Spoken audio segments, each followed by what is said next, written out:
अगर मैं आपसे कहूं कि मैं एक व्यक्ति का नाम लूंगा और आपको वो नाम सुनते ही अगर दूसरे किसी व्यक्ति का नाम याद आए तो आपको वो बताना होगा। तो अगर मैं कहूं अकबर, तो आप सबसे पहले किसका नाम बताओगे? अगर आप कहानियां सुनते हुए बड़े हुए हो तो आपने जरूर बिरबल कहा होगा। और आज इस वीडियो में मैं 3 कुछ ऐसे ही कहानियां आपके सामने लाने वाला हूं जिससे कि आपको बिरबल का विजडम पता चले। और इसीलिए इस वीडियो को जरूर अंत तक देखिए। और अगर आप इस चैनल पे नए हो तो जरूर चैनल को सब्सक्राइब कीजिए और बेल आइकन को भी दबाइए ताकि जब मैं नया वीडियो डालूं तो सबसे पहले आप देख सकें। तो आइए शुरू करते हैं।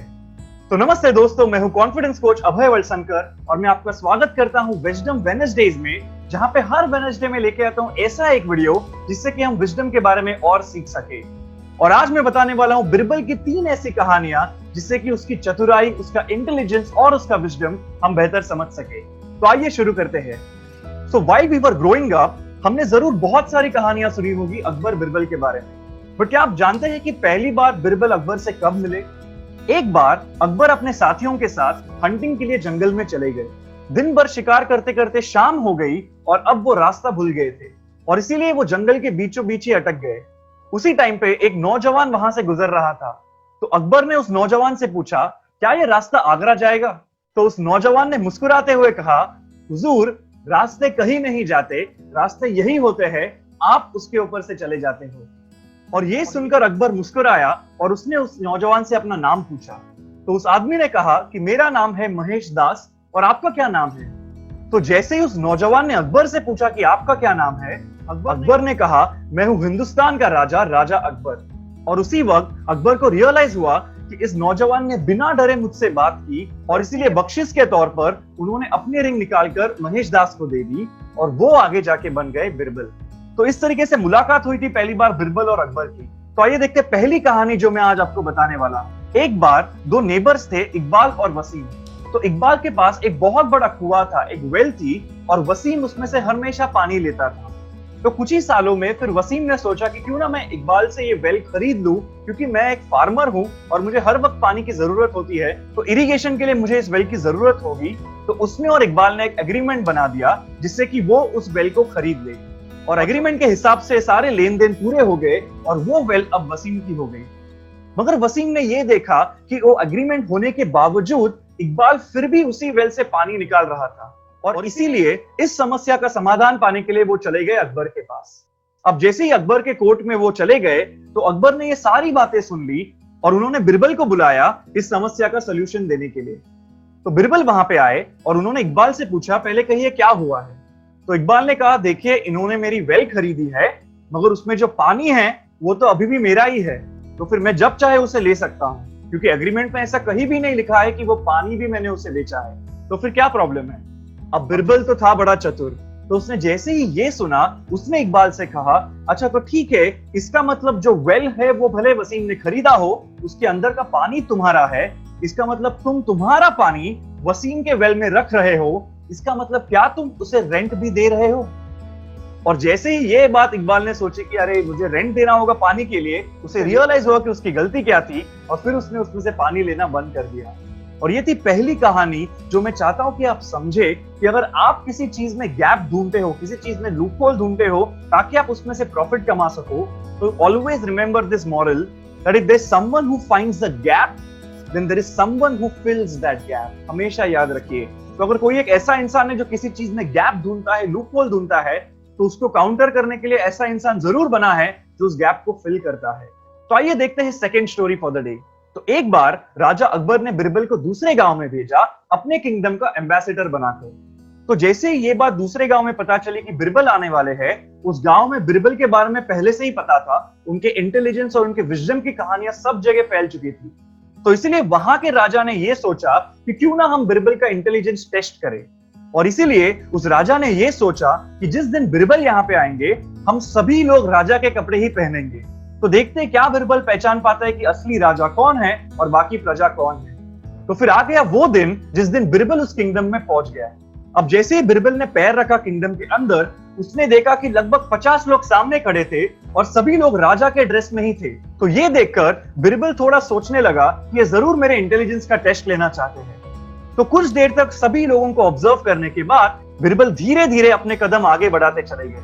तो फिर बिरबल आगे पहुंचे और किसी एक राजा के सामने वो चले गए और उन्होंने उसके सामने अपना सर झुकाया और उन्होंने कहा, हुजूर, मैं बिरबल आपसे मिलने आया हूं। तो ये सुनकर वो राजा शॉक हो गया कि इतने 50 लोग जो सेम राजा की तरह दिख रहे थे, तो बिरबल को कैसे पता चला कि असली राजा कौन है। तो तभी बिरबल ने उनसे कहा कि राजा सिर्फ कपड़ों के वजह से नहीं बनते, उसके अंदर के कॉन्फिडेंस के वजह से बनते हैं। तो हुजूर, जैसे ही मैं कदम आगे बढ़ाने लगा, मेरी नजर इन सभी लोगों पर थी और ये सभी लोग डरने लगे, ये इधर उधर देखने लगे और ये आपकी तरफ देखने लगे वैलिडेशन के लिए कि क्या हम सही कर रहे हैं, कहीं हम पकड़े ना जाए। तो उनका डर उनके आंखों में साफ दिखाई दे रहा था, हालांकि आपकी आंखों में सिर्फ कॉन्फिडेंस दिखाई दे रहा था। और इसीलिए ये बहुत ज्यादा जरूरी है हमें भी समझना इस कहानी से कि it's not just about wearing the right clothes, it's about wearing your confidence. और इसलिए हमेशा आपका सेल्फ कॉन्फिडेंस आपके साथ होना ही चाहिए। तो आइए देखते हैं तीसरी कहानी अबाउट बिरबल, जिससे कि हम बिरबल का विजडम समझ सके। तो राजा अकबर के किंगडम में कई सारे रईस मर्चेंट्स थे। उनमें से एक मर्चेंट था जिसके पास बहुत सारे सर्वेंट्स काम करते थे और उनमें से किसी एक सर्वेंट ने उनके घर से 100 गोल्ड कॉइन चुरा लिए थे। और इसीलिए वो मर्चेंट रोते हुए अकबर के पास आए और उन्होंने कहा कि मेरे घर से किसी एक नौकर ने 100 गोल्ड कॉइन चुराए हैं, तो आप प्लीज मुझे मदद कीजिए उसे पकड़ने के लिए। तो जैसे ये बात अकबर ने सुनी, उन्होंने अपने फेवरेट बिरबल को बुलाया। तो बिरबल ने ये सारी बातें सुनकर यही कहा कि उन सारे नौकरों को सामने खड़ा कर दीजिए। और जैसे ही सारे नौकर सामने आ गए, तो बिरबल ने क्या किया, तो उनके पास कुछ स्टिक्स थे, उन स्टिक्स पर उन्होंने कुछ मंत्र पढ़े और उन्होंने हर एक इंसान के हाथ में एक एक स्टिक दे दी। और फिर उन्होंने उनसे कहा कि मैंने एक ऐसा मंत्र पढ़ा है जिससे कि जो भी चोर होगा उसकी जो स्टिक है वो 2 इंच बड़ी हो जाएगी कल। और फिर बिरबल वहां से चल पड़े और अगले ही दिन सारे सर्वेंट्स वापस दरबार में आ गए और बिरबल भी वहां पे आ गए। तो जैसे ही बिरबल वहां पे पहुंचे, उन्होंने हर एक इंसान के स्टिक को मेजर किया और एक इंसान की स्टिक थी जो 2 इंच छोटी थी। और इसीलिए बिरबल ने कहा कि यही आपका चोर है। तो ये देखकर वो मर्चेंट और अकबर थोड़े हैरान हो गए कि आपने कैसे पहचान लिया कि यही चोर है। तो तभी बिरबल ने कहा कि मैंने कोई मंत्र नहीं पढ़ा था, मगर चोर डर के मारे ये सोचकर कि कहीं उसकी स्टिक 2 इंच लंबी ना हो जाए, उसने अपनी स्टिक 2 इंच कट कर दी और इसीलिए यही आपका चोर है। और हम भी हमारी जिंदगी में इससे यही सीखते हैं कि सच्चाई हमेशा बाहर आती है। आप कितना भी छुपाने की कोशिश करो, वो कभी ना कभी जरूर बाहर आ जाएगी, क्योंकि सच्चाई उस सोडा में जो बबल्स होते हैं उसकी तरह है, अपने आप ऊपर आ ही जाती है। तो आइए क्विकली रिवाइज करते हैं 3 कहानियां जो आज हमने सुनी। सबसे पहली कहानी जो थी वो थी 2 नेबर्स और एक वेल के बारे में, जिसमें से हमने ये सीखा that if you find a gap then there is someone who is there to fill that gap. और इसीलिए लूपहोल्स निकाल के प्रॉफिट कमाना बंद कर दीजिए। और फिर हमने देखी दूसरी कहानी, जहां पे बिरबल एम्बेसडर बन के दूसरे गांव चले गए थे और वहां के राजा ने सभी प्रजा को राजा के ही कपड़े पहनाए, फिर भी बिरबल ने सही राजा को पहचान लिया। क्यों? क्योंकि it's not about wearing your clothes but it's about wearing your confidence. तो इसीलिए बाहरी दिखाव पे मत जाइए और अंदर से आपका कॉन्फिडेंस बिल्ड कीजिए, क्योंकि राजा का कॉन्फिडेंस तो सिर्फ राजा के पास ही होता है। और जो थर्ड और आखिरी कहानी हमने सुनी आज बिरबल के बारे में, वो थी एक चोर के बारे में, जिसमें बिरबल ने कहा था कि जो चोर होगा उसकी स्टिक 2 इंच बड़ी होगी और इसीलिए उस चोर ने अपनी स्टिक कम कर दी थी, डर के मारे कि कहीं वो स्टिक बड़ी ना हो जाए।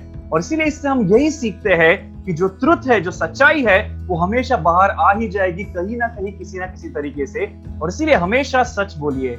तो मुझे जरूर बताइए कि आज का इस वेडनेसडे विजडम का वीडियो आपको कैसे लगा। तो अगर वीडियो पसंद आया हो तो जरूर इस वीडियो को लाइक कीजिए और शेयर कीजिए आपके सारे दोस्तों के साथ, ताकि वो भी बिरबल का विजडम समझ सके। और अगर अब तक आपने नहीं किया हो तो चैनल को जरूर सब्सक्राइब कीजिए और बेल आइकन को भी दबाइए। और ऐसे और वीडियोस देखते रहिए इसी चैनल पर for your daily dose of inspiration. और अंत तक वीडियो देखने के लिए thank you so much. Thank you.